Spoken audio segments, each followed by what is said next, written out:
Minha opinião, a reforma do Congresso se preocupa muito. Bastidores do Poder. Olá, muito bom dia para todos vocês nesse domingão, dia 7 de novembro de 2021. Pessoal, tá cedo, mas o assunto tá muito interessante hoje no Bastidores do Poder. Certo, Rosemaria? Bom dia, Zezé. Bom dia a todos.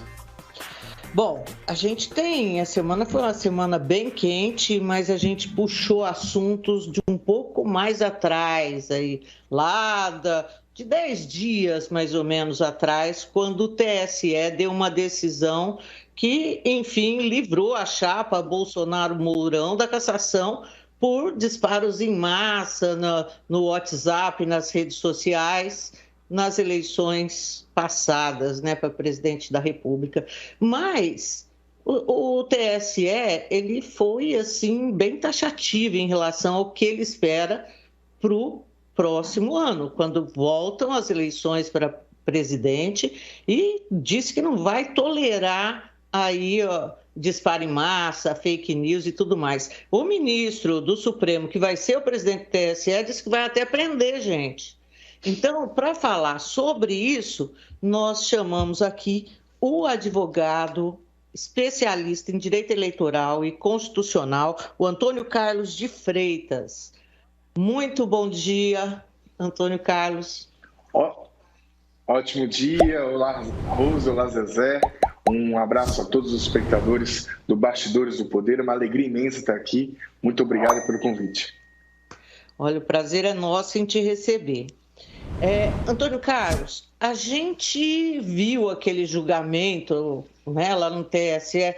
De fato, a gente não esperava muita coisa. Ninguém esperava que a chapa fosse ser cassada, enfim, agora vamos ter novas eleições. Ninguém esperava nada disso.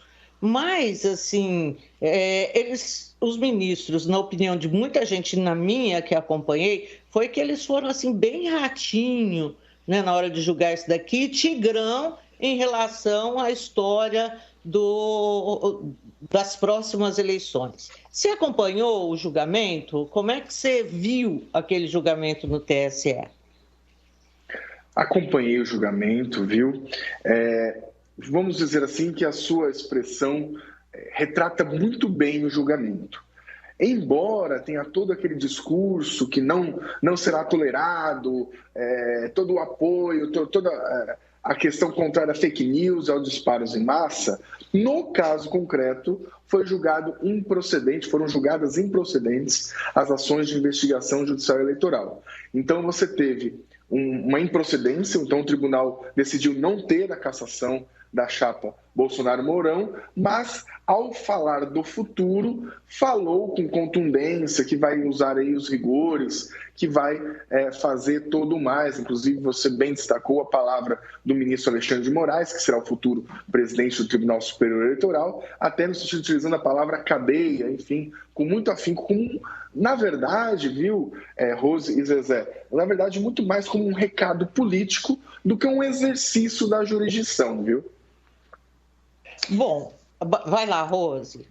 Não, na verdade, assim, eu consegui entender ali o que o Tribunal Superior colocou, mas eu acho que existe uma dificuldade em você fiscalizar essas benditas fake news que já viraram uma situação comum nas eleições. E o próprio tribunal tem tentado ali criar barreiras, mas eu acho difícil. Dentro da legislação, o que é que pode ser feito, por exemplo, contra os disparos em massa e como impedir que isso ocorra? Eu, na minha visão, acho que não vai acontecer, não vai ter esse impedimento, essa proibitividade em relação à remessa dessas fake news durante as eleições. O grande problema, viu, é que como você classifica uma informação de maneira prévia como fake news ou não. Porque tem informações verdadeiras e informações falsas.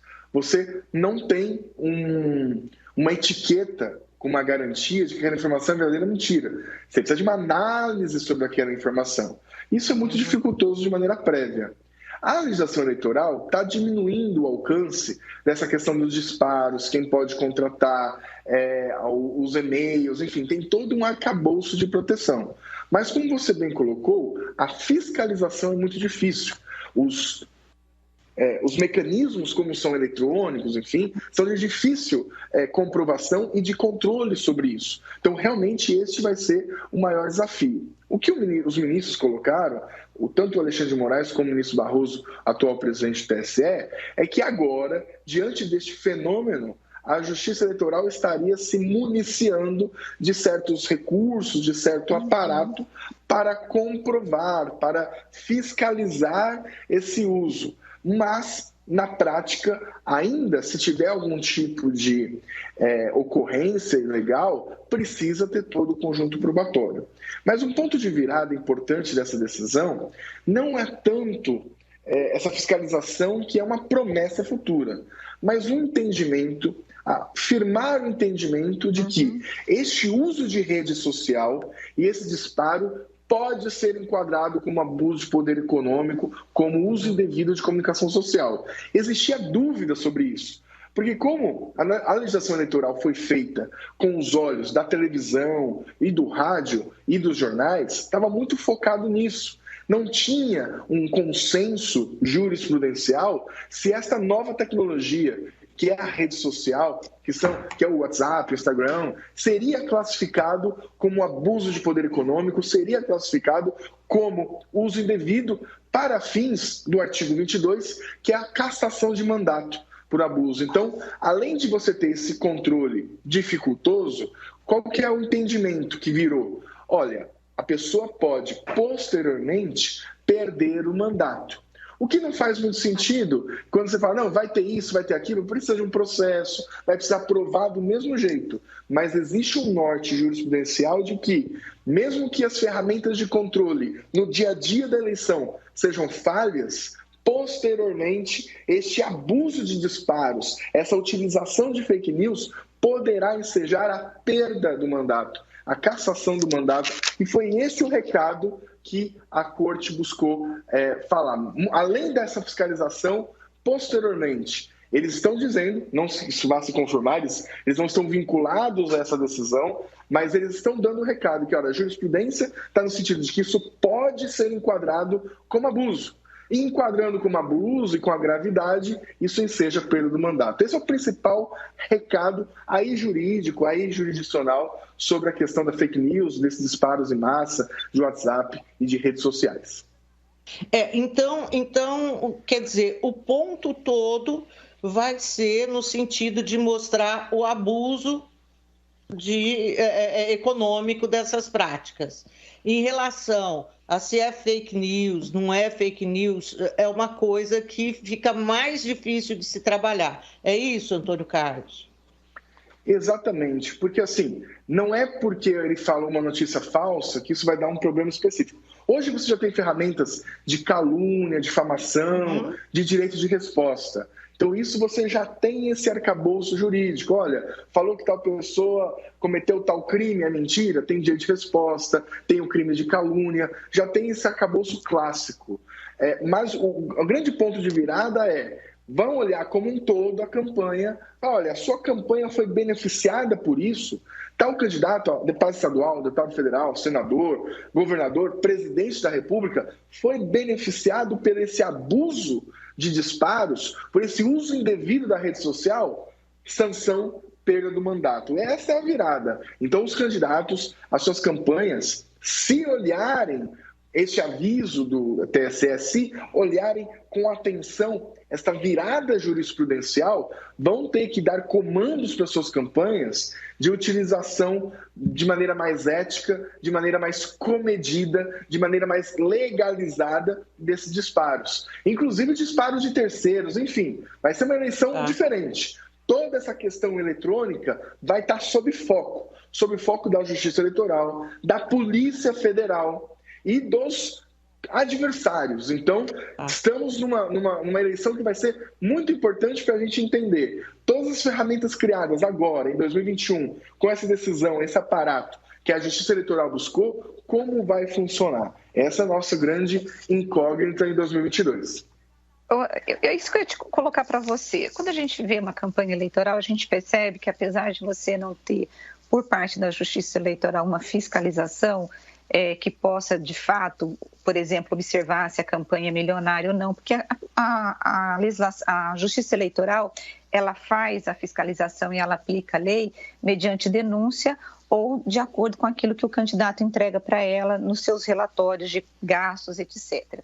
Em relação a essa nova jurisprudência, ou pelo menos essa nova conceituação do abuso de poder econômico, você acha que isso vai acontecer por parte dos adversários políticos? Porque quem acaba fazendo a fiscalização são os adversários de cada candidato mesmo, né? Exatamente isso. Claro que você tem uma atuação muito forte do Ministério Público Eleitoral, mas que também tem todas as questões de recursos, todas as questões de recursos, de funcionários, enfim, que tem suas limitações. Os dois grandes fiscais são os adversários e a população. Acho que é importante, até os meios de comunicação, vamos compartilhar essa responsabilidade de fake news, de abuso, porque tem canais de denúncias do Ministério Público Eleitoral e da Justiça Eleitoral que a população pode utilizar. Então, na prática, de fato, você está corretíssima no sentido de que o maior fiscal é o adversário que pega os seus cabos eleitorais para ficarem atentos, que contrata advogados para ingressarem com as ações, ação de impugnação de mandato eletivo, ou ação de investigação judicial eleitoral, ou representações específicas de propaganda ilegal, irregular, mas a população também pode participar disso e o Ministério Público também com certeza participará, com todas as limitações, mas com um trabalho hercúleo de muitos e muitos promotores e promotoras por todo o país. Deixa eu te perguntar uma coisa, eu já passo para você, Zezé. A gente sabe também que os próprios candidatos, muitas das denúncias, elas surgem das campanhas em que ele mira o outro candidato e ali sai uma denúncia que pode ser inclusive uma fake news. Na tua experiência, você acha que o candidato ele mede esse risco que ele tem entre fazer uma denúncia, mesmo que seja fake news, para poder atingir o candidato e aí ele vai perder votos e ao mesmo tempo ele está medindo esse risco do que pode acontecer na Justiça Eleitoral. Como que você vê essa mensuração de riscos e de objetivos alcançados para poder aniquilar o adversário? Olha, Rose, você apontou algo que existe realmente nas campanhas. A gente chama isso de guerrilha judicial eleitoral. Então, tem muitos candidatos que entram com ações vazias para, às vezes, conseguir uma decisão favorável, não utilizar isso politicamente. Então, você tem uma guerrilha, você tem advogados contratados para isso, você tem pessoas que são pagas para denunciarem o adversário, enfim, existe essa guerrilha e cada vez que a Justiça Eleitoral aumenta a quantidade de regras, aumenta a quantidade de controle, esta guerrilha também aumenta. E aí você também tocou num ponto interessante. Os candidatos muitas vezes sabem as condutas irregulares, sabem os comportamentos irregulares, mas eles acabam assumindo o risco de conseguir o mandato e aí questionam na justiça, alguma questão às vezes de formalidade, enfim.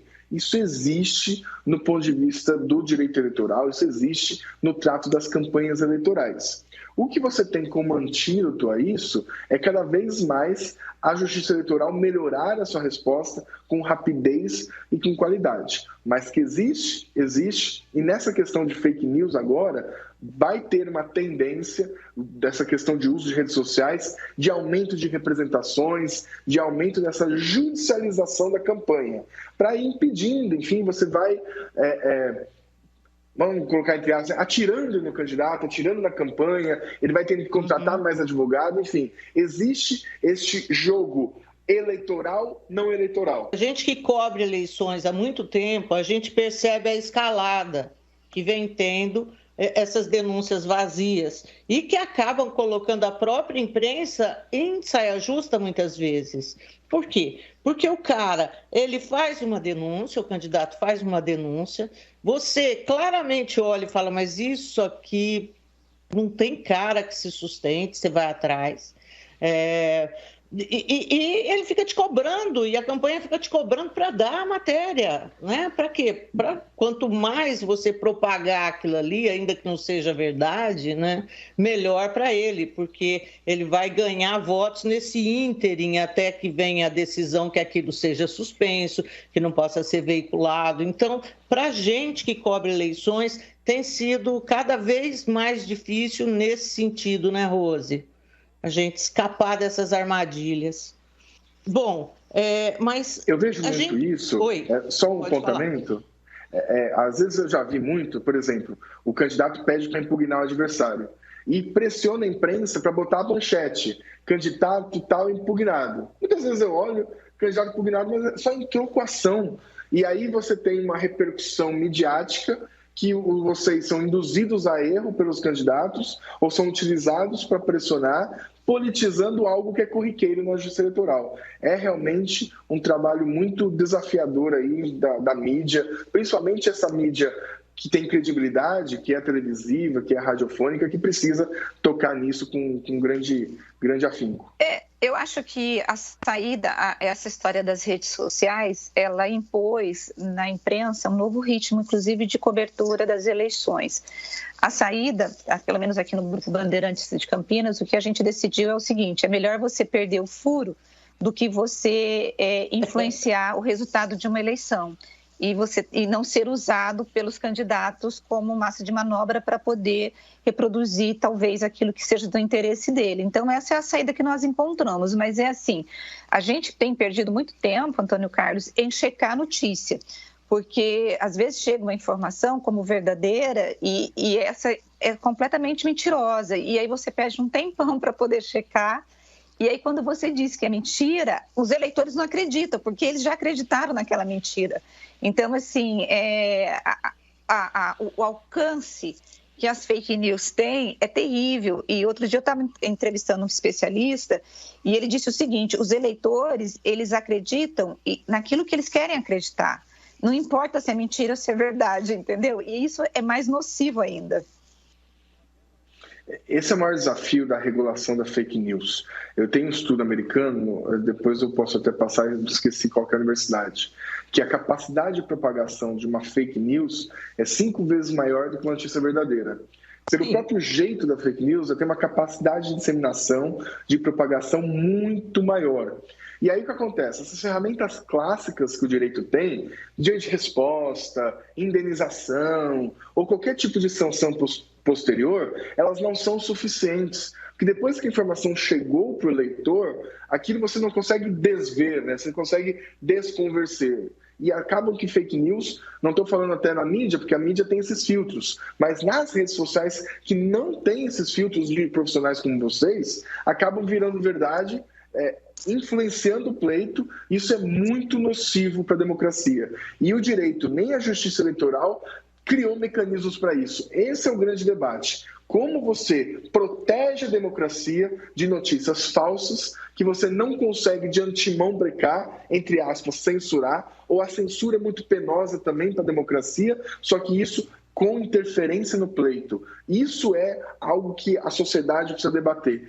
Como eu vou criar essas agências de resposta? Como eu vou criar rapidez para impedir a propagação de notícias mentirosas que influenciam a democracia, que prejudicam o eleitor? Que eu tenho até uma frase que o eleitor ele sabe votar e que às vezes ele não tem a informação correta para votar bem. E na fake news, então, não é a informação correta. Ele acaba uma abundância de informações mentirosas, falaciosas, que vão induzir ele a erro. É incrível, porque o próprio texto jornalístico, ele não ajuda nisso, ele não ajuda porque você tem que contextualizar. Como é que você vai fazer um texto? Fulano não é ladrão. Mas quem falou que é ladrão? Você tem toda uma construção que torna o negócio longo e é lógico que não tem um apelo como tem quando você é incisivo naquilo que você está falando, né? Então, é complicado, mas eu acho que a gente está se aproximando, talvez, de uma resposta melhor que a gente dê para tudo isso, porque já está durando tempo demais, né, Antônio Carlos? A sociedade precisa se envolver, o judiciário está respondendo, mas temos que tomar cuidado também. Quem diz o que é verdade também é muito complexo, porque você pode ter, do outro lado, agências, enfim, muito se questiona agora o poder que o Facebook, o WhatsApp está tendo de dizer o que é verdade e o que é mentira. Então, isso também é um outro problema que, se você se exceder no controle, você pode acabar criando um pré-julgamento, criando um outro tipo de interferência. A interferência do que é verdade, e aí você vai excluindo coisas que são versões, coisas que são opiniões políticas. Então, esse é o grande desafio. Temos que aumentar o controle, mas até que ponto a gente tem o controle? Mas que é o debate que é urgente, é urgente. Depois que nós tivemos a campanha de 18, como foi a última do Trump, que o Trump foi eleito, agora você teve atual presidente americano, que você teve uma resposta da sociedade. 2022 vai ser crucial para a sociedade mostrar como ela se auto-organiza, o judiciário mostrar o que vai realmente sancionar a propagação de denúncias, de informações caluniosas, mentirosas. É um ano importante para a consolidação da nossa democracia. Nossa democracia está num importante teste da sua maturidade institucional, pelos advogados eleitoralistas, pela imprensa e pelos candidatos e pela sociedade, pelo eleitorado e pela população. Bom, Antônio Carlos, olha, adorei a entrevista, foi muito legal. Quero te agradecer muito por ter participado aqui conosco. E, olha, teu telefone está anotado aqui, viu, meu amigo? Obrigado pelo carinho, obrigado pelo convite. Estou sempre à disposição de vocês, contem sempre com a gente. E parabéns pelo trabalho na região de Campinas e no Brasil todo, com qualidade de informação, falando para a população sobre o bastidor do poder, aumentando a consciência política, levando a informação de um jeito de qualidade para a população saber decidir melhor, a população saber ter consciência das suas decisões políticas, que todos nós somos responsáveis. Parabéns pelo trabalho. Obrigada, Antônio Carlos. Bom, gente, nós vamos agora...